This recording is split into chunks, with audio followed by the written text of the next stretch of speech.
I really hope you're enjoying the story so far. Here's chapter 9. Next morning, I eat my crunchy nut cornflakes sitting on the sofa in the garden. It was the last thing we dragged out of the attic, and now it's wedged between the patio and the plum tree and covered in ash from Grandad's bonfire. The sky is blue and the sun is shining. A blackbird hops around in the bushes. It seems like a totally normal day, but I don't feel normal. I drink the sugary milk from the bottom of the bowl. I feel jittery and uneasy, and I can't stop looking up at the attic window. Grandad wanders out of the house and blinks into the sunshine. He's wearing a cardigan, an old t-shirt, the one that says "No problema," and his painting shorts. "Hello, mate," he says. "Where's your sister?" I nod towards the neighbour's garden. Rosa's head appears above the wall, then disappears. There's a squeak of trampoline springs, then her head pops back up, her hair flying out straight and long. "Rose, you're not doing it right," cries Mason. "You look like there's something wrong with you." "Not got anything to do?" says Grandad. "Rose doesn't fancy going to the beach?" "No, all Rose wants to do is jump and look at her phone." I think back to the damp night's sleep I've just had. Right now Rose hates me and I hate her. "You hate each other?" Grandad chuckles. "You two have always got along fine." He's wrong. We used to get along fine until Rose changed into that stranger I can see on the trampoline. But I don't bother telling Grandad this. Instead I say, "Last night we had a fight." "Oh, that's normal. I remember your mum and Jack fighting like mad when they were little. They used to draw blood." "Jack was a cat, Grandad." "I know, but the point is they'd be cuddling on the sofa by bedtime."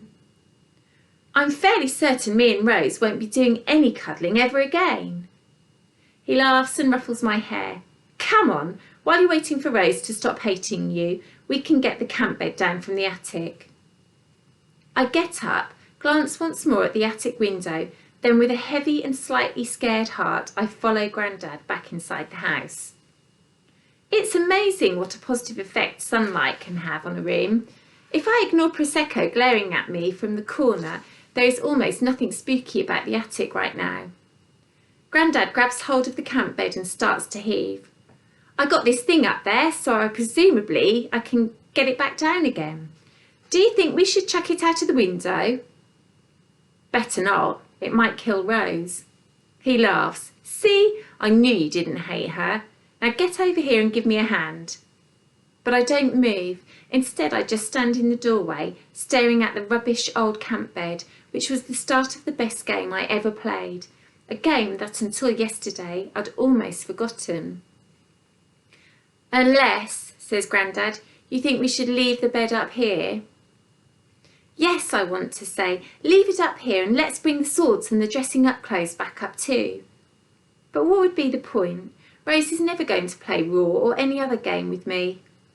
"No," I say, "it's time to chuck it out." Then I grab the other side of the bed and start pushing. We've only moved it a couple of metres before Grandad has to stop to catch his breath. We rest against the camp bed while he has a puff on his inhaler. "Arthur," he says, "do you remember when you had a funny turn up here?" I think for a moment. "When I was crawling through the camp bed?" "That's it. I came in and found you curled up on the floor. You had 2 teeth marks on your wrist." He points just below my hand at the pale scar I've had for as long as I can remember. "Rose said a dragon had bit you, but I'm guessing she was the dragon." Grandad watches me, waiting for an answer. It must have been Rose who bit me that day. So when I look at my wrist, why do I remember my fingers touching rough scales, then hearing a warning growl, followed by a flash of movement, and then the shock of sharp teeth grazing my skin? With a start, I realise that this is what my memories of Raw are like. When I think about Win and Mitch, I don't see me and Rose running around the attic talking to invisible mermaids and pretend ninja wizards. I see a real girl swimming below the surface of clear water, her thick tail flicking from side to side, and a real boy sitting by a fire. The boy has wonky teeth and he's grinning at me from under a wizard's hat. I take a deep breath. It wasn't Rose who bit me. Grandad turns to look at me. Who was it then? I rub the pale scar, trying to decide whether to carry on talking or shut up, but I can't keep quiet. Everything that has happened since we arrived at Grandad's is too strange. I have to tell someone. I was standing by a dragon. My voice is loud in the silence of the attic.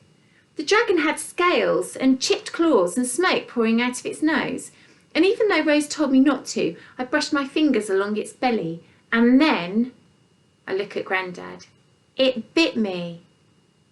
Grandad has an unusual expression on his face, one that I've hardly ever seen before. He looks serious. Grandad, why aren't you laughing and telling me I'm talking rubbish? He smiles and shrugs. Because I believe you. Everything has gone quiet. The birds outside, even Rose and Mason on the trampoline. The sun shines down on my legs and something warm, like magic, creeps through me. What do you mean? He laughs. Just what I said, Arthur. I believe you. Grandad is winding me up. He loves playing tricks on us. He loves playing full stop. And this is just another of his games. And yet, I know I saw a shadow at the window and heard the wings fluttering in the bed. Just thinking about the wings makes my heart speed up. I jump up and look at the bed. What's wrong, Arthur? Grandad clambers to his feet. Yesterday I heard something coming from in there. I can't take my eyes off the bed. It made me think of someone in Raw. A bad person? I nod. A very bad person. And do you think this person might be in the bed? Again I nod. Grandad puts his arms around me and pulls me close. His cardigan feels soft against my face. It smells of coffee and his shed. Well, there's one way to find out, Arthur. You need to crawl into the bed. ...